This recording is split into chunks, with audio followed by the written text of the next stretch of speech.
Welcome back to Einstein Media Center, your one-stop shop for all unnecessary media dissection. Today we are joined by a very special guest, as always, our first returning guest. Please give it up for Matt, Caleb, and Kevin from Pulses. How you guys doing? Good. Doing all right. Chilling. Yeah. Yeah, can't complain. Yeah. Cool. Glad to be here. Yeah. Happy to have you guys. Thank you. We're hot off the announcement of your upcoming compilation, Pulses Pack Volume 1. I can't wait to talk about that. But before we jump into that, I know maybe a few months ago, a month ago, whatever it was, you had your 10 years of Pulses show and the release of that live album. Can you just talk a little bit about what it was like reflecting on the past decade of being Pulses? Yeah, I mean it was really cool to do. Got to align it pretty much with like our first show, quote unquote. It was January 31st, 2015, where we did the first Battle of the Bands. It was in my high school, my senior year, where it was just Kevin, David, and I as a three-piece. And so we were able to celebrate the 10 years on January 30th, so only one day off. It was really cool.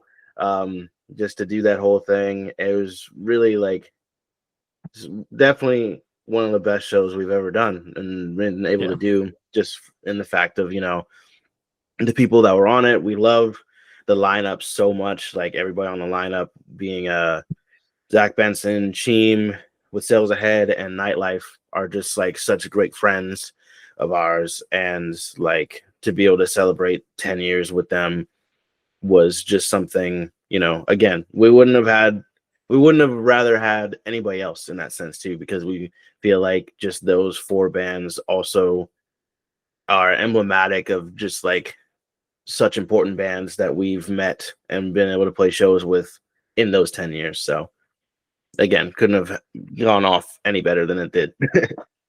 Yeah. It was really cool doing like that long of a set and like covering every release and like having people care the whole time. like it didn't really like wane off too much. So I don't know. It was cool. Yeah, it was definitely, like Caleb said, like one of the best we've ever done. So yeah. And it's sick to have it recorded and on a DVD and stuff. Feel like all the bands we used to watch as a kid, like watch the Linkin Park DVDs and everything. So it's cool to have. Yeah. Was that like the reason behind the DVD? I know like it's not as fashionable of a thing to do these days, obviously, with the death of DVDs and all that. So I thought that was really cool. Was that like kind of what you're trying to harken back to? Yeah, for sure. Just kind of like, I don't know. I like physical media a lot for like just the keepsakeness of it. At this point, everybody's got like much easier ways to like connect or download or stream or whatever with music, so that popping in a DVD is kind of like, okay, go watch it on YouTube. Like it's even to the point that like, we put it up on YouTube for free in 4K, but the DVD caps out at 480p.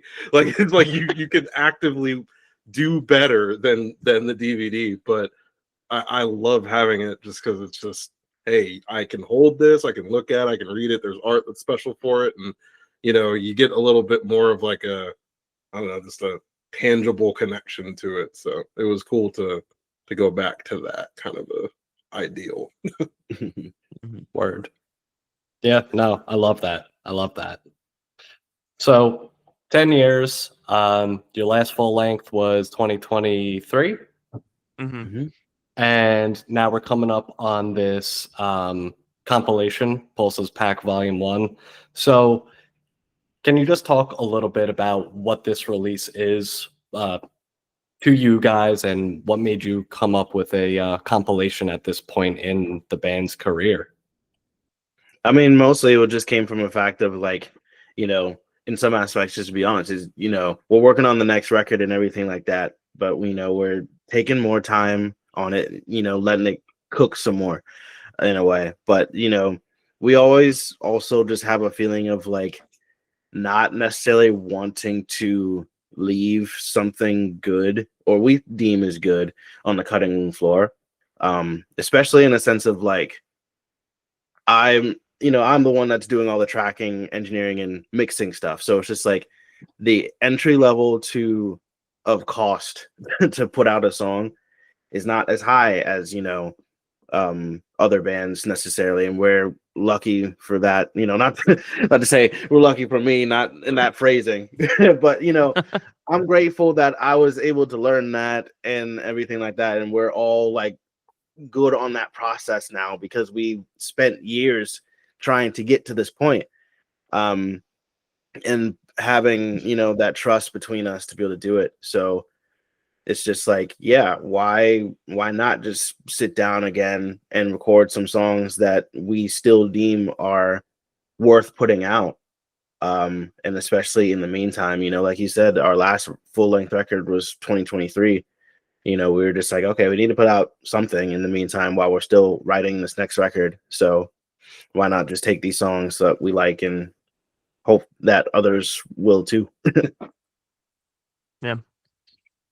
So it's kind of interesting. You mentioned that the barrier for entry is maybe a little bit lower compared to other bands. I feel like with that, you could kind of half-ass just throw some songs together, call it a comp. With the remixes, with the way you're bringing back Lap Dance, you're bringing back EXO, Sold Out. It seems like the songs you're choosing, it's intentional, as well as the sequencing on the compilation. Can you just get into explain the thought process of like the intentionality with this compilation and the effort you're trying to put into it?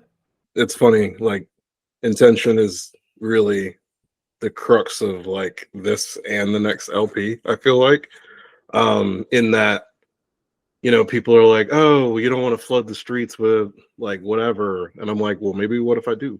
Like, what if that's what I wanted to do? That's my intention, is to flood the streets with random whatever. So I think it's kind of like going at both sides of like how the game is to be played or whatever. I love mixtapes. I love comps. I love just like reassessing something in a different way. So that's what this is. LP4 will be like a concerted, like total, like artful, like project or whatever, as people know it or whatever. But this is just like, hey, we had a couple songs, EXO, that started off this whole like era for us, and Lap Dance, a cover that really means a lot to us, and that says, hey, we can kind of do whatever we want. We still love remixes. Remixes have been the thing for us since the first record. So we wanted to do more of that, but some of y'all, not y'all, you, but like some folks do not care for them as much as they should. So we're going to give them less, not a whole record of it, but just a few, and we're going to put them in the middle of the record, like as it goes, because these are important to us. This is Pulses is this. It includes that too. You can't just skip that part of Pulses because you don't like it. Like, so intentionally, it goes through the record. It helps things, segue from one part to another. So like anytime a remix comes in, it's just like kind of like a reminder of where you've been, but where you can go. So it is intentional that it chops it up a little bit. And then, the new songs, they're songs from the last 5 years. So like most of them don't even make a whole lot of sense together, but because it's us, that's how it makes sense. It's Pulses. It's all Pulses. I think too, Kevin, the way you sequenced it, it's like the ones that are next to each other kind of make sense together. So it at least gives you like chunks, so it's not like total like just insanity of vibe switches. I think it flows. Yeah, it's like a couple pretty EPs, if you will. Yeah.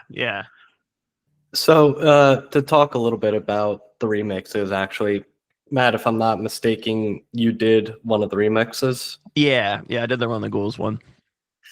So when you're approaching remixing your own song, like what kind of mindset is that like? Are you trying to challenge yourself to like rewrite the song, or are you trying to challenge yourself to like, I don't know, bring new sounds into the band?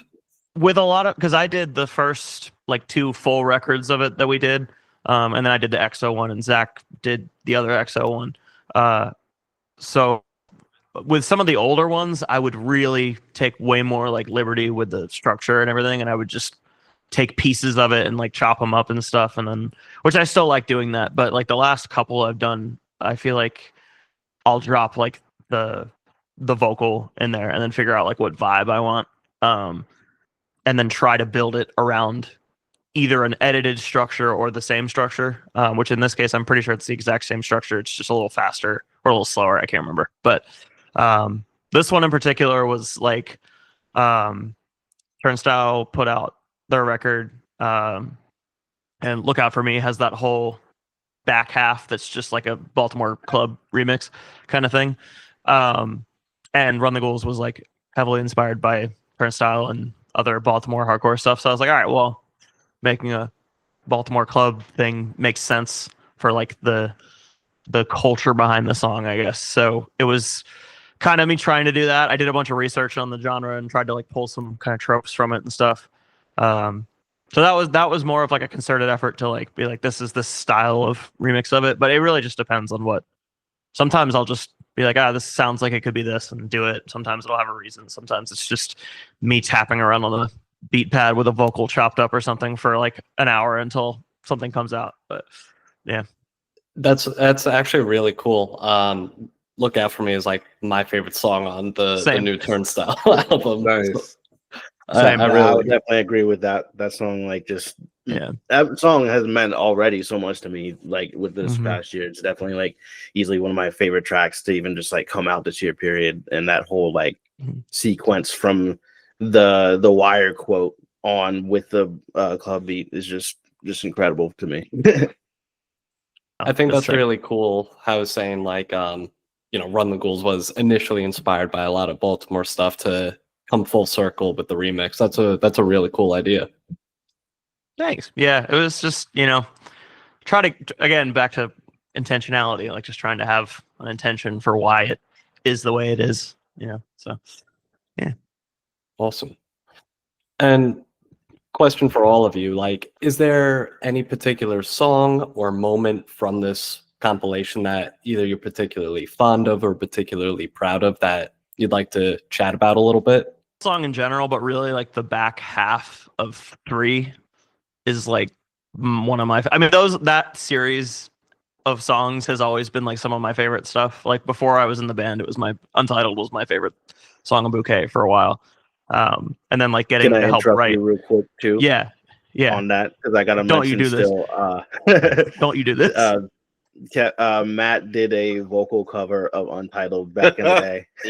Yeah.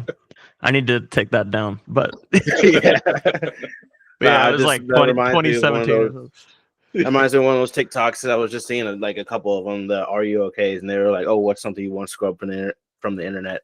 Is I guess is that yours? No, it's not that bad. I have other things I'm sure that I've. It was a good cover, bad, but yeah, it was fine. But yeah, like I always loved that song and like the lyrical themes of it and everything, and then like we did this second part, and that was like really cool to like explore that as both a member of the band and just like a fan of the song.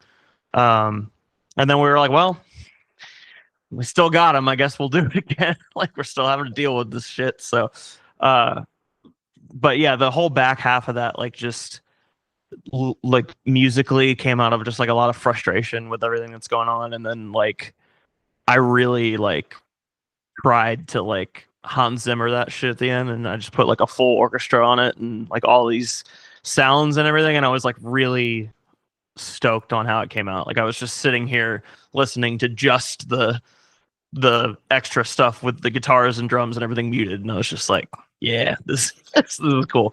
So I'm like really, really stoked on that one and proud of how it came out. That's probably my favorite one, I think. It's crazy because that song, like starting off with like this, I don't know, like a kind of crazy metalcore type song. It kind of took me by surprise, and I was like, damn, this goes like really hard. And then that transition, it's a whirlwind of a song. Yeah, I think I just always liked how like both of the ones we did before, it's like you had like kind of a whole song, and then it was just this long, drony, like repetitive, kind of ending with a lot of lyrical like potency. And like Kevin killed it. Like these are some of my favorite lyrics from Kevin too. So it just came around, full circle on it. And yeah, I don't know. Those are really fun to write because they kind of have a structure built in from it being a series, and you can kind of just mess with it. And I feel like we're just gonna, if we have to do another one, it's just gonna keep getting heavier because they're just keep getting more frustrating. I hope we don't have to do another one, but I don't want to. But we've been joking. We've been joking about it. It's like I got a baritone guitar that's in drop E, and I was like, if we have to write a 4, it's gonna be in that. It's just like the most. But it's like if we gotta write a 4, there's something fundamentally wrong going. Yeah, I don't think it's not supposed to be possible constitutionally. It's not supposed to be possible anymore. Yeah. Well, we'll see. If we have to write a 4, we'll probably not be allowed to release it. But To go off of that, at least one of my favorite things. Yeah, I mean, I'm super proud of like Untitled 3 for sure. Just to go with something different. I'm really happy with just like how the second to last song came out. This planet, yeah. Long ass title, but it's really cool because it's like it was the demo name that Matt came up with, and it references the fact that like two of the biggest influences musically for that song was Silverstein and Kid Cudi. So like the whole like this planet doesn't have a sun, only a man on the moon. That song, the title, that first half from Silverstein comes from their song what's Retrograde. Yeah. Yeah. And then Man on the Moon being, Kid Cudi. It's the whole thing. And yeah, I'm just proud of that song in the sense of like the vulnerability of it.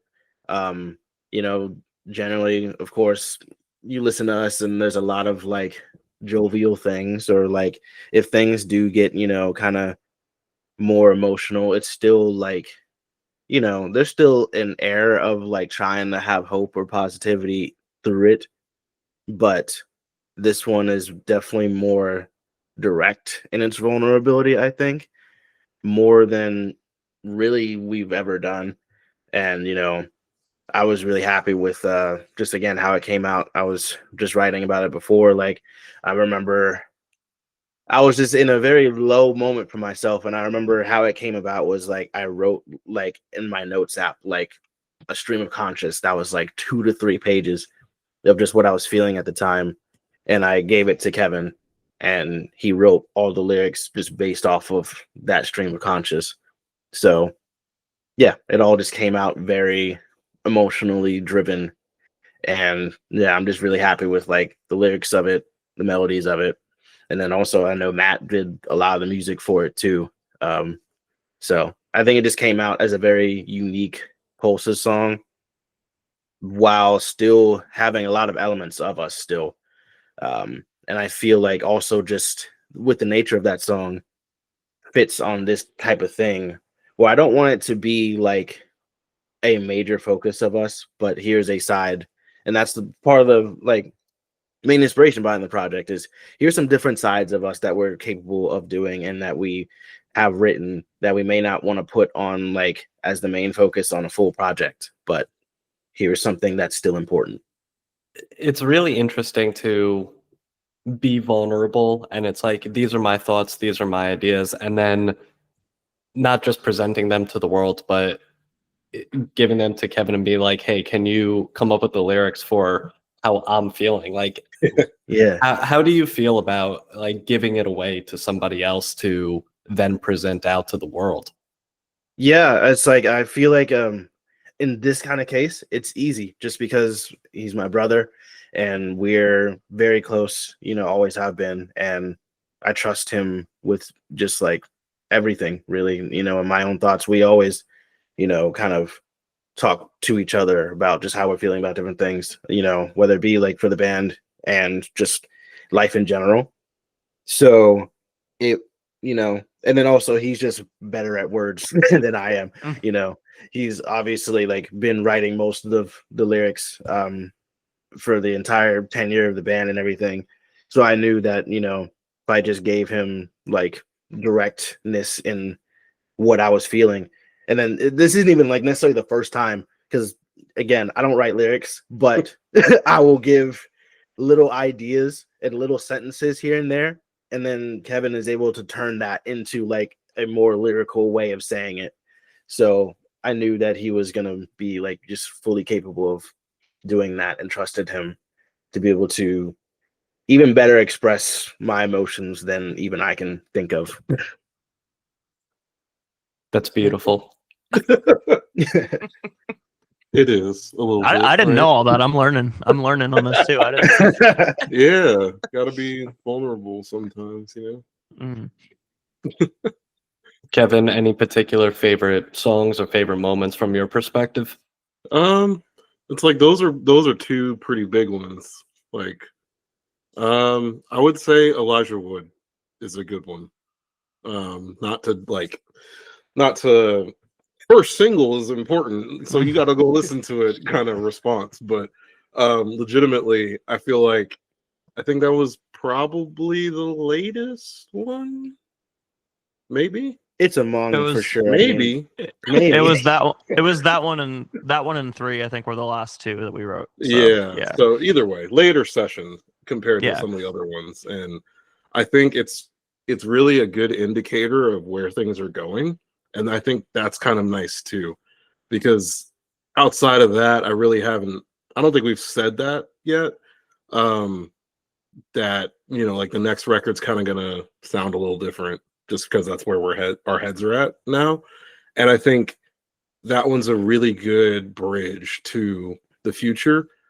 And even without the context of saying that, it seems like people get it, I guess, or at least they like it. Mhm. And that kind of like helps me feel better about the way that the new music is coming out. Because if they dig that, then that's kind of where it's headed. Because like I think the rest of these, like 3, even though it's newer, is not really Yeah, indicative no. of anything going forward outside of like, oh, we can be heavy at times, or maybe I want to start playing drums harder again. But like outside of that, it's not going to sound like that. But Elijah Wood is what Pulses would, if you will. Yeah. Are there any particular like sounds or ideas specifically from Elijah Wood that you think are indicative of the future of Pulses? Definitely like the punk beat stuff. Not that there's like a lot of punk beats, but like I feel like it's a lot more rhythmic. The next stuff. It's like there's cool riffy thingies, there's cool like percussion type things. And I think like the bridge of Elijah Wood going into like the rap section with a little kind of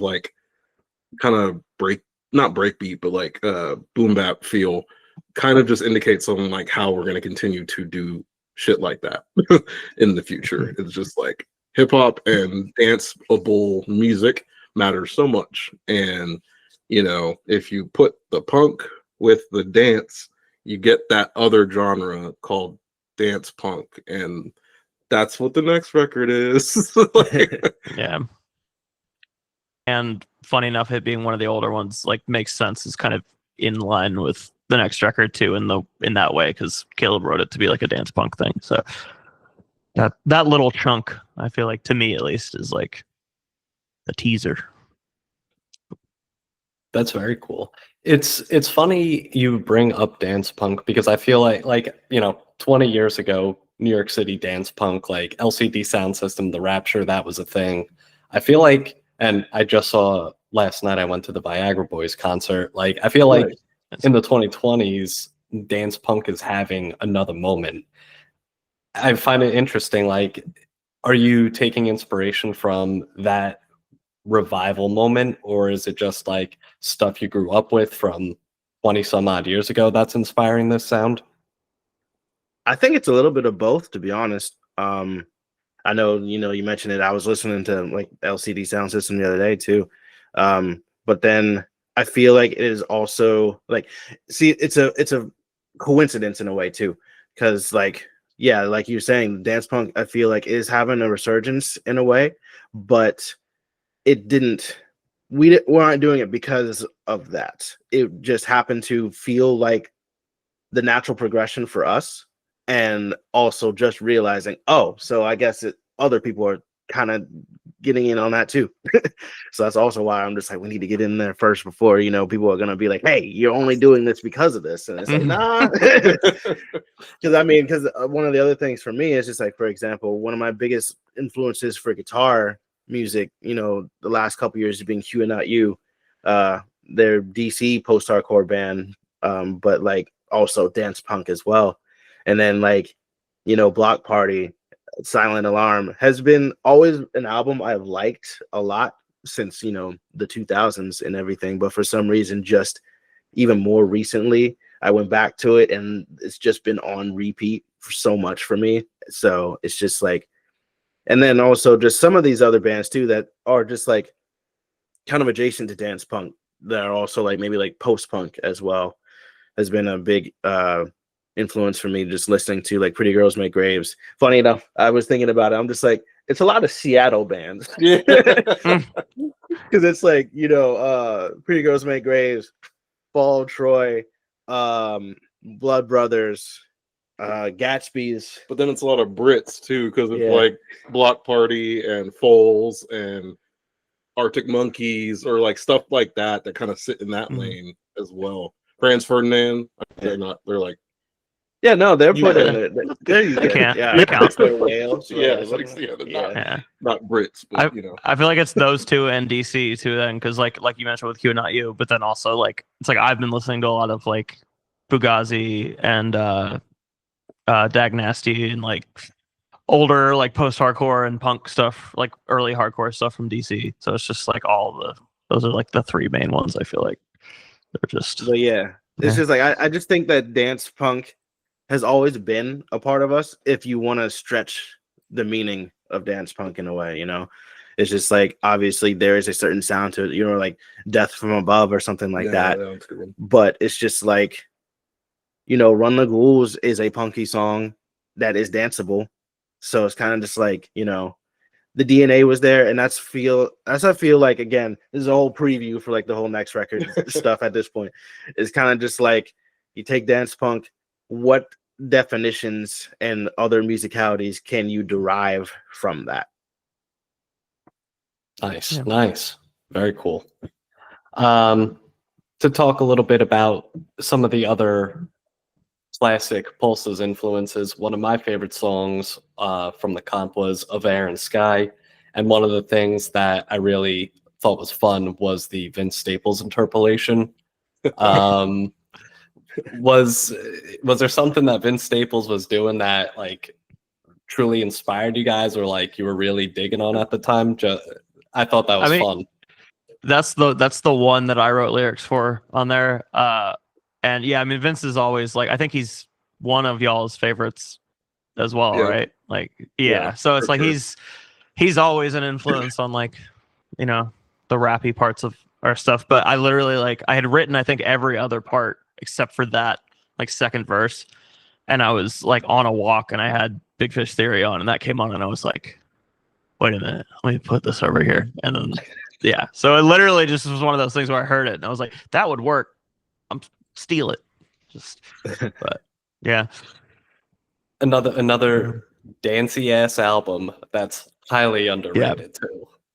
Yeah, Yeah, for that's sure. been another one I've been returning to so much for. Is like, again, I liked it a lot when it came out, but for some reason in the last like 2 years, I'm just like, yeah, nah, we missed this one. Like we as a culture did not appreciate this one as much as it should have been. That song's funny too though, because that's the oldest thing on it. Like that was written before EXO, I'm pretty sure. Like it was the first thing that I think Caleb you started after Speak It that wasn't for Speak Less, I think. Yeah, no, it was. I want to say I started it like in 2021 or something like that. Like it's super early. So we were still kind of like almost on that mentality of like post Speak It, and still like, of course, just toying around and figuring out kind of the sound and direction we want to go towards for like, you know, the future music at the time. So yeah, it is the most reminiscent of our older sound for sure. Yeah. One of the other songs that I wanted to ask about, and you know, dig into what its origins were. Was laminar flow.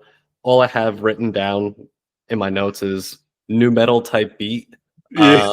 Yeah. So you know, like, what made you guys go with a new metal song? When you think about it, like, it makes a lot of sense. You got the hip hop, the metal, and everything, but it's like it's just not something that you guys really have incorporated so heavily prior to this. So I was just wondering, you know, what the inspiration and why you guys decided to write a new metal song. It's like just quick. It's like we didn't write it. Like David wrote most of it, Mhm. or like we wrote things here and there, but he really got Yeah. the structure hopping. But I feel like after like lap dance, I was just like, you know, we can kind of just do this. Like, you know, it's like we don't Mhm. have to like just relegate like doing shit like that to a cover. It just write a rap song and that's it. Mhm. You know, like it is extremely Linkin Park. It's very zero for the real ones out there.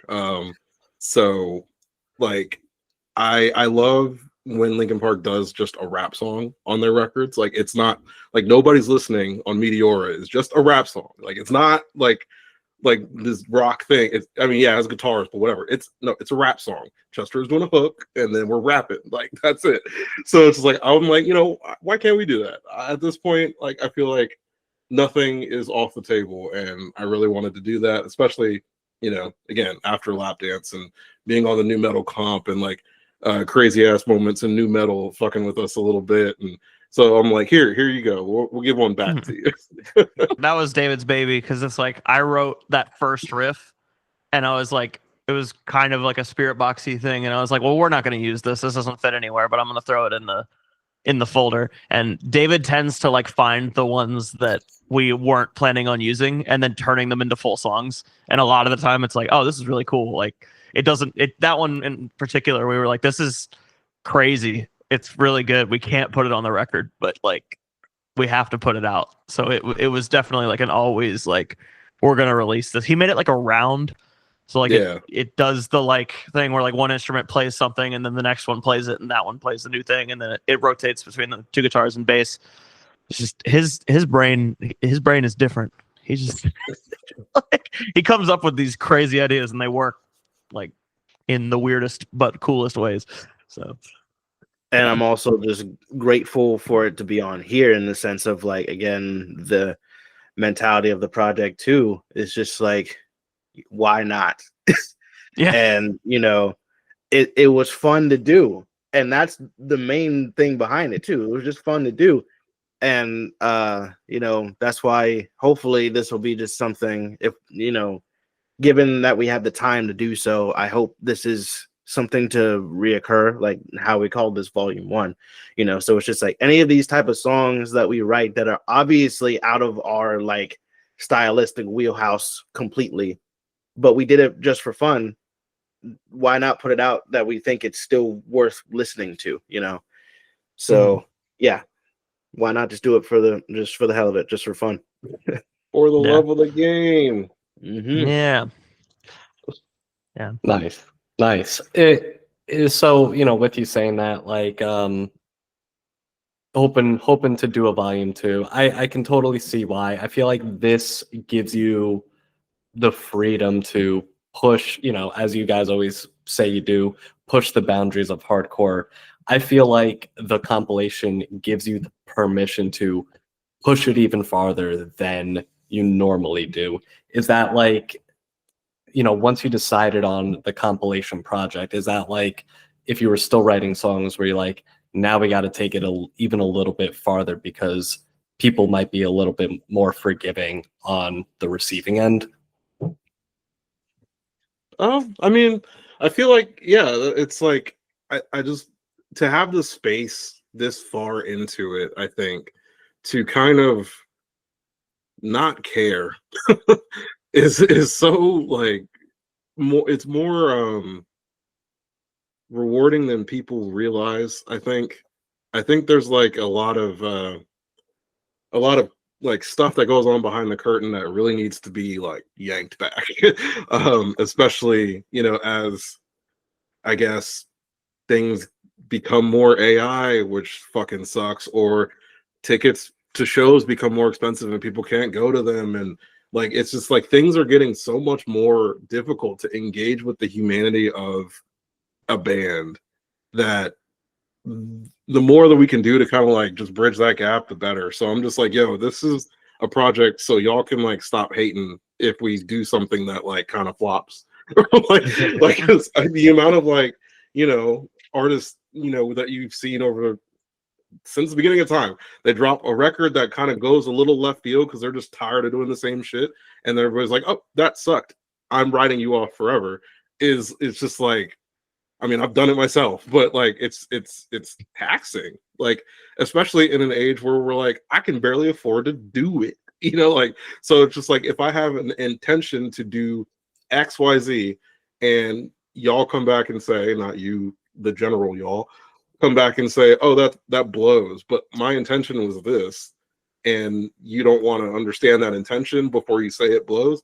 Well, at least here's Pulse's Pack to do whatever we want for that. And then, you know, if it blows, it blows. And then we go do LP4 after you told me this, that, and the third blows, and I will not do that on this. So like, it's a very, I don't know, just a very interesting place to exist in the music sphere. And this is how I want to navigate it. Yeah. And I'll continue off of that too with how you said freedom, and that really is a big part of it. It's just like the freedom to not feel like you're stuck in the box for a second. You know, you don't have to be as strict with yourself in a way. Obviously, I still want to put out something that's not just like total garbage or something like that, you know, but it's just like, you know. Now, Pulse's Pack Volume 2 is all going to be trash. Just the worst songs we can write. Right. We're gonna write a bunch of stuff that goes on Cocaine Mix, like 4 a.m. Cocaine Mix. Hey, well, why not? Yeah. But I mean, just even in general, it's just like, even with these projects, it's just like this one, this is like, we learned so much just doing it. You know, it's just like, I know even for me, especially when it comes to like for mixing, you know, this is another full length project, quote unquote, that I've mixed now, because I've been, you know, mixing for some other bands now and trying to just up my skills and gaining more experience.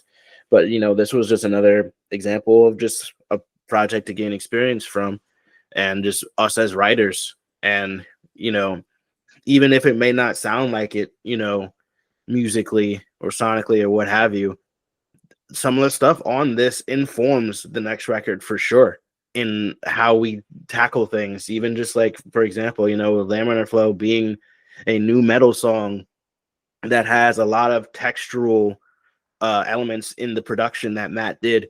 So it's just like, okay, you know, we experimented more with that kind of thing. So now let's take that, you know, lesson and apply that into the new music of, you know, getting these even more textural production aspects. So it's just like, yeah, it's just in the whole experimenting field for us to be able to just play in for a second and not feel like, you know, like, oh, I gotta worry about how this record, you know, is perceived. I gotta worry about how this record will like stream and what have you. You know, just do it again for fun. Yeah. Nice. And at least so far, people are liking it. So it's like, all right, maybe we can just do it. They haven't heard the weirdest ones on there yet, but like Elijah Wood came out and we were like, oh, okay. So y'all fuck with this. All right, cool. Keep that in mind. I think, I mean, personally, I think there's a lot to look forward to for the audience. I'm really rocking with a lot of it, but you know, clearly you guys really do care about this release, despite it, you know, like I said in the beginning, people kind of look at comps one way. I feel, again, you did a lot to be intentional with the track listing, the songs you put on it, etc. Can you talk a little bit about the promotion and the release for this? I feel like this is getting its fair due, like almost, you know, to an album level. I just wanted to hear, like, what was the thought process behind the rollout for this? It's me, huh? Like, Yeah. I don't know. The thing is, it's funny because, like, I feel like, you know, you want to do a rollout, but you also don't. Like, a lot of the time, like, I don't know. It's just very, like, the more and more that I see like on Twitter or whatever, where people are like, "Oh, I hate 5 singles and then 2 songs on an EP," or "I hate, an album announcement and it doesn't come out for 5 months." And I'm just like, I understand it. I get it. As a consumer, I'm right there with you, but I understand the games that they're playing. Like when you see a band post, 5 singles for a record, they just want the streaming numbers to be up, and then it helps it algorithmically push it to other people when the record comes out proper and it already has like 500,000 streams on it. And then when people put records out announced, and then 5 months later they're waiting for the vinyl to come through, because the vinyl is what everybody makes money off of. So it's like I understand what a rollout should be or whatever, but I also don't like it. So I think that's why we're just like, okay, with the thing that is the extra, that is the for fun or like for enjoyment, for the love of the game, we're gonna do it, and you're gonna have it. Like, we're gonna finish it. You're gonna make some videos that we made in one day, 4 videos in one day, and we're gonna put those out, and that's the thing. So it's gonna be like, it's gonna feel real. You get the 2 weeks, 2 singles, 2 weeks album or whatever project, and that should tide you over, because we gave it to you right away. We did not, didn't like hold anything or whatever, and you got that instant gratification that everybody so much loves these days. But the next time, you're going to get the full rollout for the full project, for the full artistic and capitalist thing. Unfortunately, we'll do it the right way, as they say. So it's all just like, I guess, to feel like, I don't know, not a part of the system while being in the system. There's no ethical consumption in the music business at all. I will also say another reason. Oh wait, wow, why did I just lose it? Yeah, and also it's like we don't have a team or nothing, so it's just kind of just like just put it out. Why not? And then also just like give it enough of something again. With this being called a comp, and these are like the B-sides, so some people just hear B-sides and are automatically like, oh, this is gonna be shit. This is gonna be some songs that that were never good enough in the first place, so whatever, don't release them.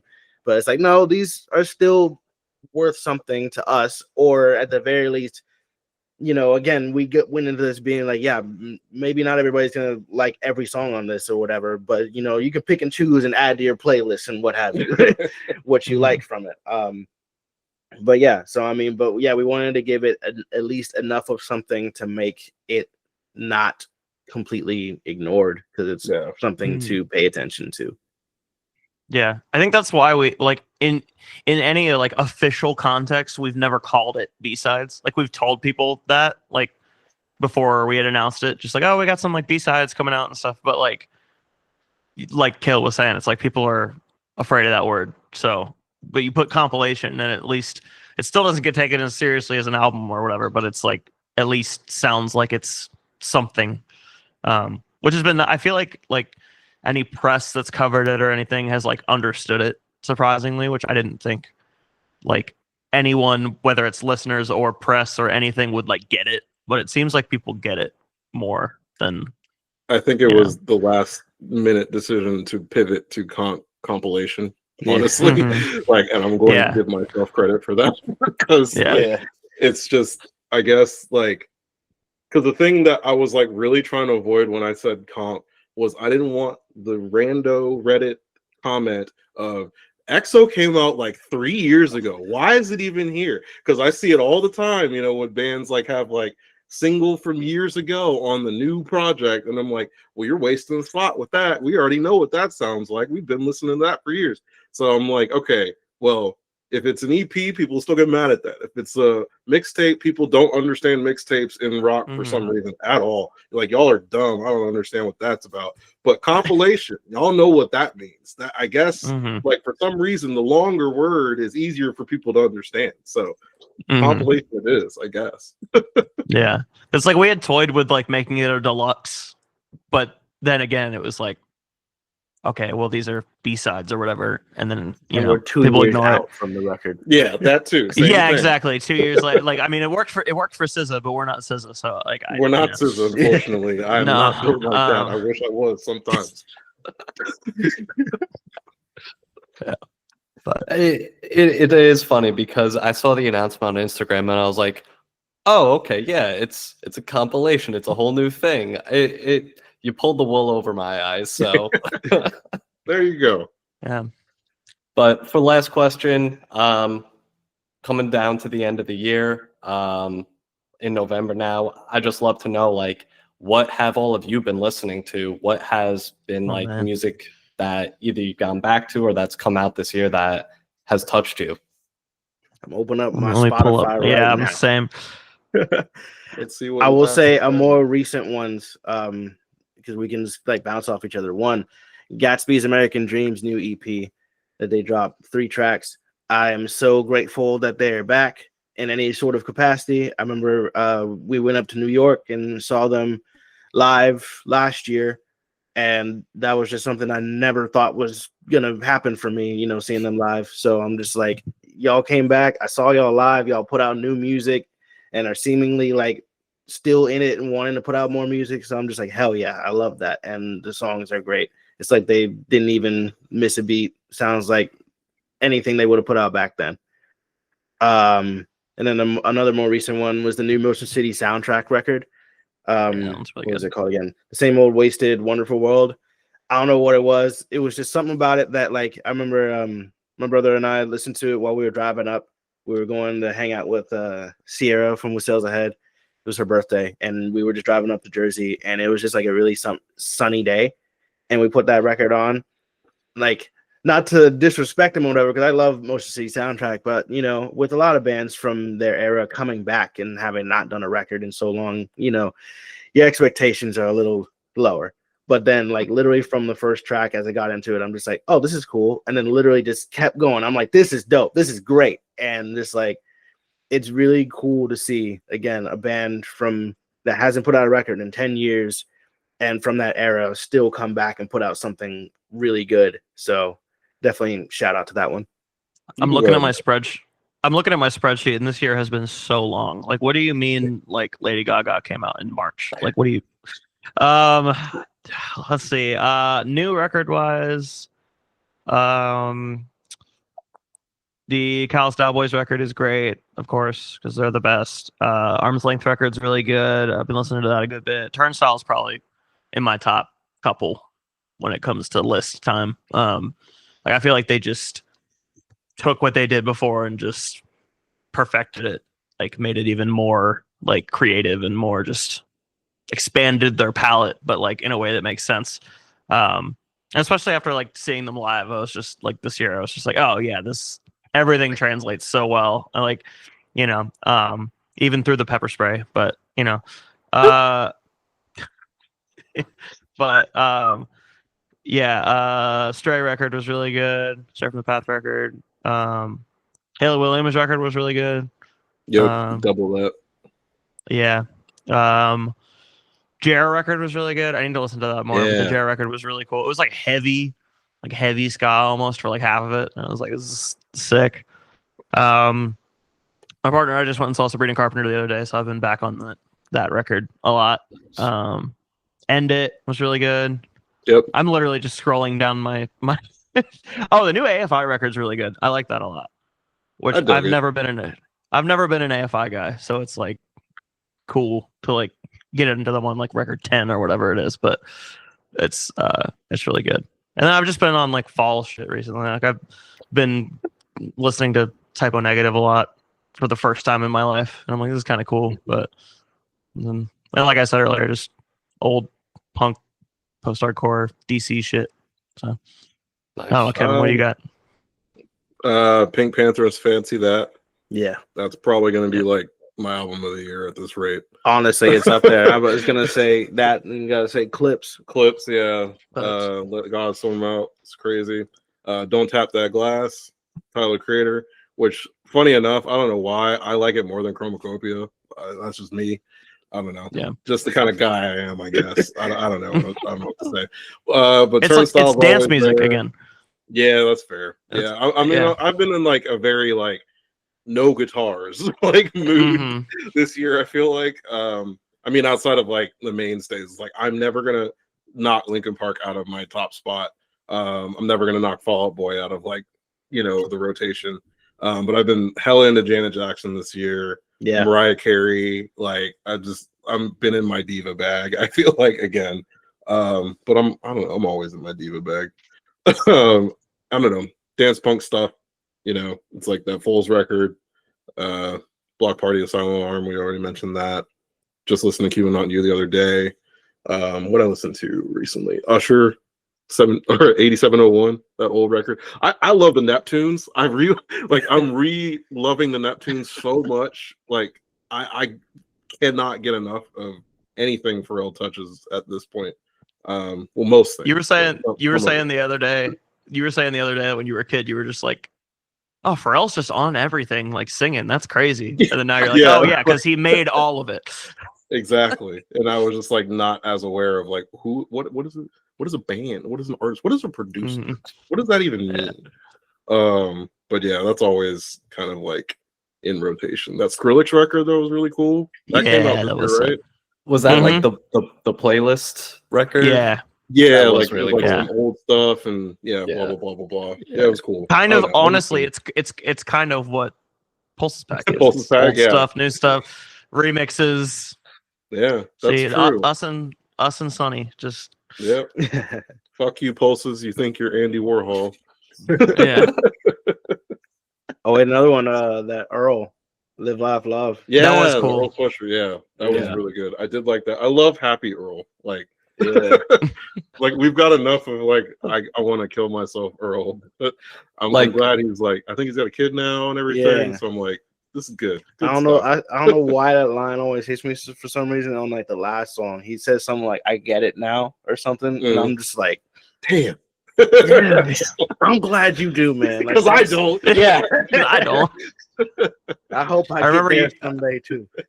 I remember you guys told me. I was like, "Oh yeah, I need to listen to that." And Kevin, you were like, "Make sure you do it while it's still warm out." And I was like, "What?" Earl, Yeah, while it's warm out. You're like, "No, trust Also- me, I promise." Also, gotta re-listen to like D'Angelo with his Yeah. passing. Mm-hmm.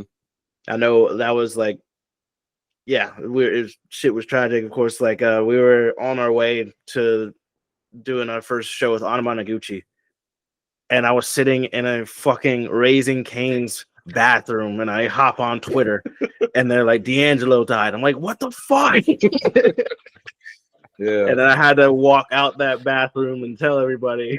And then we put on Brown Sugar in the van, so that was really cool. Yeah. Just to listen to that, in that moment.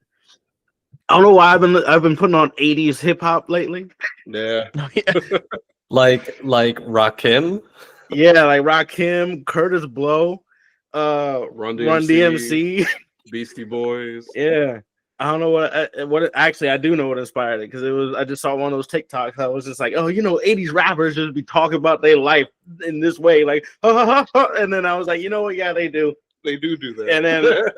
And then I put on Tough by Curtis Blow, and like the first line of that song says, I don't want a lot, I just want enough. So why has it got to be so damn tough? And I'm like, you're fucking right. Yeah, So, That goes hard. That's still a true line. yeah. yeah, 100%. Cheem also has been dropping singles. Their record's going to be really good. We were on one of them, which was cool, but the rest of them are really sick. They're like truly one of the most unique bands that I think we've ever like gotten to play with or meet or anything. So very happy for them. Speaking of Cheem, I just looked at the track list and I was like, wait, featuring Pulses and then featuring Dominic McLemmon all on the same album. I was like, holy shit. Yeah. Exactly. I do know is also when they announced the track list, he went and followed us on Instagram too. So I'm like, fuck. Oh, yeah. did he? That's Nice. Yeah. Oh, yeah. Shout out to anybody in the Pulses musical universe. Like, if we have played a show or if we've done a feature or whatever, like, we are rocking with that music for Mhm. whenever it comes out. Doing another one soon that we got to do this week. That's So, true. Yeah. We are Yeah. slacking on that one. Nah, well, I was Busy. sick. That's not. Yeah, it happens. But yeah. Cool. Well, anything else with the last minute or so? Got anything besides the new comp to hawk to the audience? We're playing a show in DC with Marietta. We're playing a show in Worcester. Yeah. Worcester. It's Madison, Worcester. It's They say Worcester. Is it Worcester? That's what I thought. It's Worcester. Oh, that's crazy. Yeah, Yeah. see? They say Yeah, I it know weird. something. Yeah. Worcester. But it's not announced yet, and I don't know when, so I'm just gonna say it like that. Yeah. But it's a good It's one. the It's the a day big before one. the DC show. So if you Yeah, can look at a calendar and look at some other bands lineups, you might figure it out. you But might see what happens. So yeah, that's happening. Then we got a Richmond show in December, a holiday show opening up for our homies in Telltale, and that's gonna be a fun one. Yeah. Outside of that, it's really the comp. Go pre-order, pre-save. We got a CD coming for that. Outside of that, I don't really think that's it. It's like we're kind of taking a break, writing LP4. And if somehow we get some money at some point, we'll do a vinyl reissue of the, it wasn't supposed to be like this because people asked. we're out of and it. We're out of it now, so Mhm. that'll happen. I think that's the first I've said that out loud. So Yeah. And also It's just literally to just- Oh, you Oh, no, got I was just gonna say it's literally just whenever we have the money for it again. yeah, Like, I'm speaking it into existence. That's album 2. yeah. Um, and also just to reiterate too, with the new music, is just like it is far along. So it's just like literally, I mean, I'm just saying now, Matt has already tracked Most of it. most of his guitar. I have one song left, and then like extra stuff. But yeah. So it's just So. like that album is coming along a lot, but it might take a little bit more time. We're still, It'll figuring- still come out next year. yeah, it'll come out Yeah, next yeah. year. Like that. I think Yeah, that's one way We or just the gotta other. figure out the avenue in which it will come out. Yeah. Mhm. Because again, we're really happy with how it's going in the direction of it. So definitely will be eager to come back and talk about it as well. We will be back. Hell yeah. Awesome. Well, thank you guys for doing this. Really appreciate you stopping by again. Yeah, shout out to Pulses. Go pre-order the comp. Yeah. Yeah.